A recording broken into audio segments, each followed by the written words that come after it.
सारा मांझी पागल हो, पतवार बदल कर क्या होगा, व्यवहार बदलना है ही नहीं, सरकार बदल कर क्या होगा।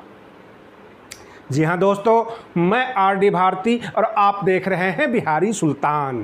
पूरे देश की दिन भर की खबरें और सारी खबरों का कलेक्शन लेकर मैं आपके सामने प्रस्तुत हुआ हूँ। और सुनिए जरा विस्तार से कि जनता ये कह रही है कि अगर किस्मत हो परदेश में, वतन को याद क्या करना, जहां बेदर्द हाकिम हो वहां फरियाद क्या करना। उत्तर प्रदेश में लड़ाई किसी राजनैतिक दल का नहीं, लड़ाई है राम और परशुराम का। ये धार्मिक मसले हैं। बीजेपी और कांग्रेस दोनों श्री राम मंदिर अयोध्या में व्यस्त है और समाजवादी पार्टी परशुराम जी की मूर्ति लगाने को तैयार।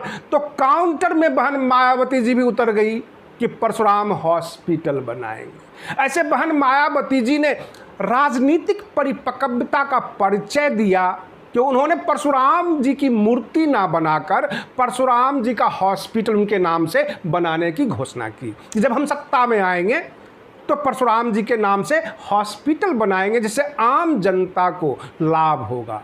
उन्होंने ये भी कहा कि सभी जाति सभी धर्मों में जो जो महापुरुष हुए हैं उनको भी मान सम्मान दिया जाएगा। अपने भाषण के दौरान उन्होंने ये भी कह दिया, इशारे इशारे में सब कुछ कह दिया कि अगर बहुजन समाज पार्टी के अंदर कोई अपराधी घुस आते हैं, सदस्यता ग्रहण कर लेते हैं और बसपा का जब राज आएगा तो उनका भी खैर नहीं। कहने का तात्पर्य यह है कि बाघ और बकरी को हम एक जगह बांधेंगे और ये बसपा शासन होगा।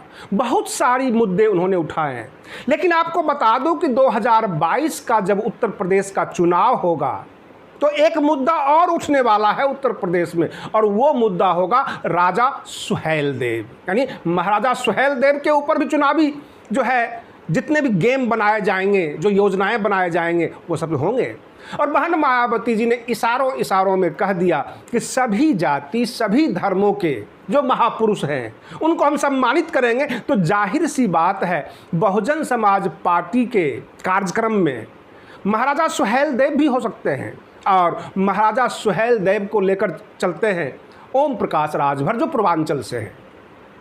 अब रही बात ये, क्या भारतीय राजनीति, भारत का संविधान राजनीति में धार्मिक मुद्दे उछालने की इजाज़त देता है? क्या इस देश की जनता को रोजी रोटी, रोजगार, मकान, कपड़ा ये नहीं चाहिए?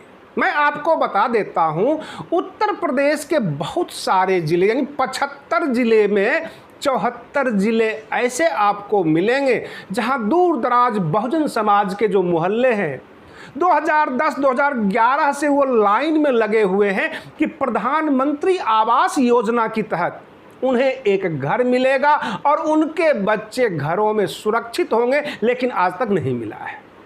उत्तर प्रदेश में जो अपराध का ग्राफ बढ़ रहा है, जो फेल्योरनेस बढ़ रहा है, वो आप देखते होंगे विभिन्न चैनल के माध्यमों से। उत्तर प्रदेश का एक जिला है बुलंदशहर, जहां पर एक मासूम सुदीक्षा जो स्कॉलरशिप लेकर पढ़ रही थी और 20 तारीख को अमेरिका जाने वाली थी। उत्तर प्रदेश के मनचले ने, अपराधियों ने उसका वह हाल कर दिया, बर्बाद कर दिया, और अभी तक उत्तर प्रदेश पुलिस उस पर कुछ भी नहीं कर पाई। सरकार सो रही है क्योंकि सरकार को केवल राम मंदिर, धार्मिक भावनाएं भड़काने में ज़्यादा विश्वास रखती है सरकार। रही बात ये कि बहन मायावती जी काउंटर में परशुराम हॉस्पिटल का अनाउंस किया, लेकिन उनकी भाषण को जब हमने स्टडी करना शुरू किया तो काफ़ी नपी तुली हुई थी। हर बिंदु को उन्होंने उजागर किया। केवल परशुराम जी का मूर्ति बनाएंगे, आम जनता जो है वहाँ पर आरती लगाएंगे और बहुजन समाज कटोरे लेकर खड़ा होंगे, ये उन्होंने ऐसा नहीं कहा है। परंतु हमारे बहुत सारे नेता, आपको याद होगा, कोट के ऊपर जनेऊ पहनकर घूमे हैं वोट मांगने के लिए, और रथ भी घुमाया गया है इस देश को, मत भूलिएगा। बहुत सारे लोगों ने धार्मिक मसले को एजेंडा बनाया और इस देश की जनता को गुमराह करने की कोशिश की। लेकिन बहुजन समाज पार्टी कॉन्स्टिट्यूशन में विश्वास करती है, भारत के संविधान में विश्वास करती है और संविधान में बहुत सारी चीज़ें ऐसी दी गई है जिसमें हर जनता को लाभ मिलेगा। सबसे पहले अगर आप मुख्यमंत्री पद पर हैं या प्रधानमंत्री पद पर हैं, संवैधानिक पद पर, तो आप पूर्णतः धर्मनिरपेक्ष हैं, आप किसी भी धर्म के नहीं हैं, किसी भी जाति के नहीं हैं। हमें लगता है कि बहन मायावती जी का जो प्रेस कॉन्फ्रेंस था उसमें उनके विरोधी केवल और केवल परशुराम शब्द याद किया ताकि टारगेट किया जा सके, लेकिन वो धार्मिक प्रेस कॉन्फ्रेंस नहीं था, भाषण नहीं था, सभी धर्मों को लेकर चलने के लिए दिया गया संदेश था जो हमने स्टडी किया। अब रही बात ये, दो राष्ट्रीय पार्टी कांग्रेस और बीजेपी जो है राम मंदिर में व्यस्त है, तो जाहिर सी बात है 2022 का जब चुनाव नज़दीक होगा तो अयोध्या में रोज रोज आरती होंगे, भव्य आरती होंगे। लेकिन आपको यह सोचना है कि बहुजन समाज के अंदर जितने भी नकली हैं लोग, जो कांग्रेस और बीजेपी के एजेंट हैं, मैं आज खुलकर कह रहा हूं, वो बाबा साहेब भीमराव अंबेडकर का फोटो लगा हुआ टी शर्ट पहनेंगे और जगह जगह बहन मायावती जी को सवर्णवादी घोषित करके बहुजन समाज का वोट लेने की कोशिश करेंगे। क्योंकि मैं बहुत सारे एग्जाम्पल दे सकता हूं। हमारे हेमंत सोरेन जी जो झारखंड के मुख्यमंत्री हैं, राजरप्पा मंदिर में जाते हैं, छिन्नमस्ता देवी के सामने सर टिकाते हैं, वो ब्राह्मणवादी नहीं है। अखिलेश यादव जी जो है ब्राह्मणों को बुलाकर पूजा पाठ करते हैं और गंगा में जाके आरती करते हैं, वे ब्राह्मणवादी नहीं हैं। तेजस्वी यादव का आपने पूजा पाठ देखा होगा, तेज प्रताप यादव का भी पूजा पाठ देखा होगा। आखिर क्या बात है कि बहन मायावती जी को ही सवर्णवादी क्यों कहा जाता है? ये मूल प्रश्न है और आपको समझना होगा।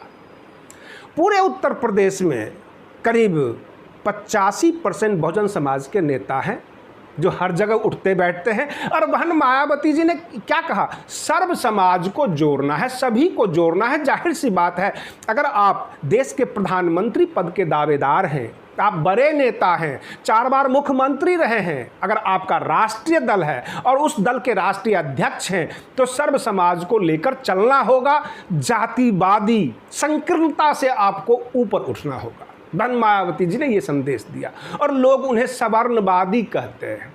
लोग नहीं कहते, जो मुट्ठी भर बहुजन समाज के वोट काटने वाले एजेंट हैं कांग्रेस और बीजेपी के, वो ये बात कहते हैं। और ये सत्य है। मैं आपको सर्वे रिपोर्ट दिखा सकता हूं, मैं आपको लाइव टेलीकास्ट दिखा सकता हूं। और बहुत सारे लोग, अगर आप इस बात से सहमत हैं, आप अपनी प्रतिक्रिया भी दीजिए और हमें लाइक और कमेंट जरूर कीजिए, क्योंकि हमें भी तो पता लगे कि आप क्या सोच रहे हैं। हम जो सर्वे करते हैं वो अलग है। रही बात ये, हमने देखा कई बड़े चैनल जो टीवी चैनल हैं बता रहे हैं कि अभी भी नरेंद्र मोदी जी का जलवा है, बीजेपी का जलवा है। कहीं कोई जलवा नहीं है। आपको अगर इजाज़त दे दे बैंक, तो मैं बैंक के अंदर की तस्वीरें दिखा सकता हूँ। केवल 2-3 स्टाफ बैठा हुआ मिलता है, 1-2 कस्टमर वहाँ आता है और एक जो है वहाँ पर बंदूकधारी गार्ड बैठा होता है। बिल्कुल हालत ख़राब है। सुरक्षा के घेरे में बैंक केवल अपना फंक्शन कर रही है, कस्टमर नहीं है।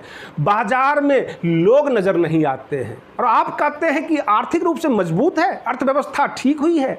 अर्थव्यवस्था बर्बाद हुई पड़ी है। और ऐसे में जो है, जो कोरोना संकट है, अगर बहन मायावती जी ने कहा कि हॉस्पिटल बनवाएंगे, हॉस्पिटल कोरोना काल में भी काम आएगा, लेकिन मूर्ति बनाकर उसको चारों तरफ से घेरा बना देंगे, लोग दूर से ही हाथ जोड़ेंगे। और वो मुट्ठी भर समाज जो पूजा पाठ में व्यस्त हैं, समाज मत कहिए, मुट्ठी भर व्यक्ति, 2-4 पंडा का जो है पुजारी का रोजगार तो लग जाएगा। बहुजन समाज का इससे भला नहीं हो सकता।